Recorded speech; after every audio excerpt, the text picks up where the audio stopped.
Greetings and welcome back. Mitch Argon here with Calneva Realty. I'm going to take you through the greater Reno Tahoe real estate market in just a few moments.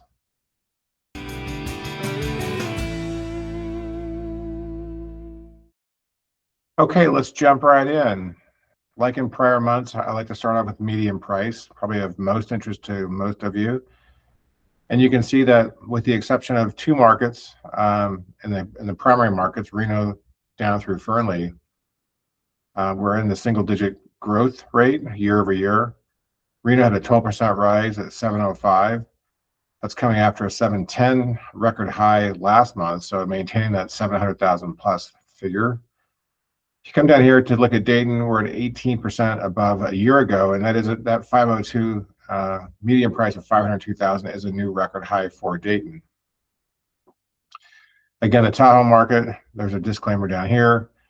The median price varies wildly because there's a very, very wide range of homes that home values that sell in Tahoe any given month. And there's a very small sample size. Last month was 10 homes that sold in Tahoe. Sometimes it's as low as 6 or 7. So there's a quick snapshot on what's happening with median price. If we take a look at what's happened over the last couple of years, you may want to hold the video, pause the video, and look at the table down below for the market that you're primarily interested in. And you'll see how that market has performed. If we pick Reno as a bellwether, you can see we're at 705. Here's your 710 from last month, so it's holding up above 700,000 for the first time. And you can see that a year ago we're at 630. The year prior to that, 669. And you'll see it's bounced around here, really in that mid-6 range, all the way through until just had a breakout here this summer to just over 7. Not all the markets behave exactly the same way. For example, if you look at Fernley, you can see we were at 387 2 years ago, 399 1 year ago, and 414 currently. So a more modest rate of growth if you look back on a 12-month look back increments. So take a look at that, freeze the video. A little more data here. We just covered the median price, this table over here. The center table, homes sold, 13%. You see Carson City up 27%, Carson Valley down 11%, but that's only 6 homes, which could happen. That's really can happen easily just with homes falling out of escrow. And you see 11 and 11%, and there's Tahoe at 10, up from 7. Again, small numbers. So we are seeing new pending contracts every week going up at a rate that's probably like 20 to 25% year over year.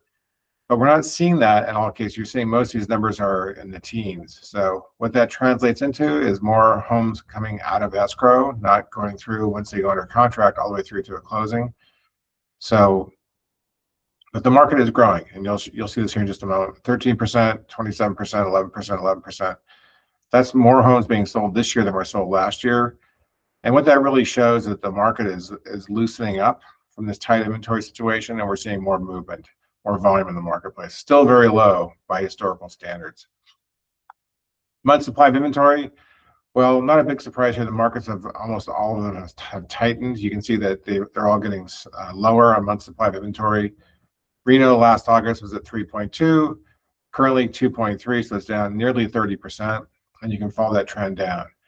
This is your indicator primarily as to whether we're in a buyer market or a seller market, whether there's upward pressure on prices or downward pressure on prices. So even though you see 2.3 and you see the median price rising 2.1, 2.2, we are still technically in a seller's market. You're seeing modest price appreciation, even though this is pretty low. But the markets are on the street. What's happening with contracts every day between buyers and sellers? Buyers are not just taking whatever is available. And I'll touch on that a little bit later. This one I threw in here this month. I didn't have this in prior months. This is units sold, and it's again a 2-year look back for each of the markets. And the reason I wanted to show this month was just to show some of the growth in the markets in terms of the number of homes sold. So again, if I take a look at Reno as the largest market in the region, 283 2 years ago in July, 303 last year in July, and 341 this year in July. So this 341 over that 303 is where you're getting your 12-13% increase year over year. If you look down through these markets, you'll see where each of them is performing. They're all a little bit different, but the general trend is to see a little more volume than we've been seeing, to the tune of probably 7 to 15% on average. Inventory down. This is a common theme. We've been reporting on this for months, actually. So you can see that we're down, with the exception of Dayton, which picked up. I'm not sure why that is. Everybody else is down. And it's, again, that lower inventory is what is kind of keeping prices modestly increasing and keeping the markets kind of tamped down in terms of volume. Inventory shown visually here. You can see it going back again on a 2-year look back. If I look at, I choose Reno because it's the largest market. It's the easiest one to see on the chart, but they're all reported here. So 642 currently, that's August, current month. A year ago was 834. So our markets have tightened up in a year. Even though we see seasonally we're picking up inventory, if you compare it to where we were a year ago, inventory is tight. There's not a lot of selection for buyers, and again, that keeps the pricing intact. Month supply of inventory. This is the chart that I showed you a little bit earlier, but on a 2-year look back, and you can see the trend of what's been going on here. There's some seasonality to this. You'll see it rise and fall, but you'll see that we're down currently on this column here for August compared to a year ago on almost every market. So we get a lot of questions from people because they're reading or listening to national news reports on the real estate market, the residential real estate market, and they sometimes have expectations that our market prices should be tumbling down. And the primary reason they're not tumbling down is this low inventory phenomenon that we're dealing with. So that we have been dealing with for a few years now. So I am showing you here why our prices are holding primarily. This burnt orange line up here shows inventory month by month in 2019. The significance of that is pre-COVID, when the markets kind of started behaving very, very differently. And you can see that August of 2019, there's 1,891 homes for sale on the market across these cities. Currently, there's 1,299. So we're around 600 homes short of where we were in pre-COVID in 2019. And the markets are showing price depreciation, markets like Austin, Texas, certain markets in Florida, Atlanta, Phoenix, Arizona, they're having inventory levels that are above, in some cases substantially above, in some cases I've heard of as much as 2 times what they had in 2019, which is this bar here. So you can see how we're tracking month by month. Inventory rises in the summer, comes down in the winter in general, but you can still see we have a comfortable distance, comfortable spread between the 2019 inventory levels and the current year, 2026. And that is what's really going on behind the scenes with regards to why this market pricing is holding up and actually growing slightly. Quick summary. I didn't make many changes on this because the markets are surprisingly stable with these conditions and these metrics. But we touched on all these different things. Home sales are picking up compared to last year. Inventory remains low. You can see it's getting tighter.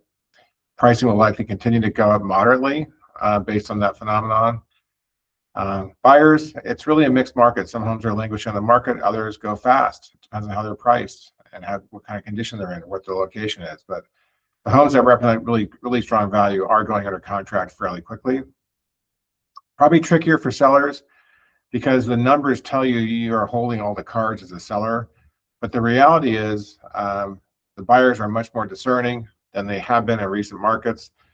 I have seen escrows. I've seen buyers and sellers not come together on an accepted contract. Sometimes when the difference is $4,000 or $8,000, and this is on a $700,000 house. The buyer walked away. We're seeing more of that going on, and so the market is a little tighter. As a seller, you've got to probably show a little more flexibility than you may want to, or than you would have had to have, for example, during the COVID period. So that wraps it up for this month. Hope this is useful for you. Thanks for tuning in and thanks for watching. If you have questions, you can post them down below the video. The full market report, these charts you're seeing right now, is available down below the video here on YouTube. There's a link to our website, and you can pick that up and watch and review any of this data. Again, any of our agents can help you in our Reno office or our Carson Valley office. Please feel free to reach out. We'd be happy to help any way we can. Until next month, have a great day. Thank you.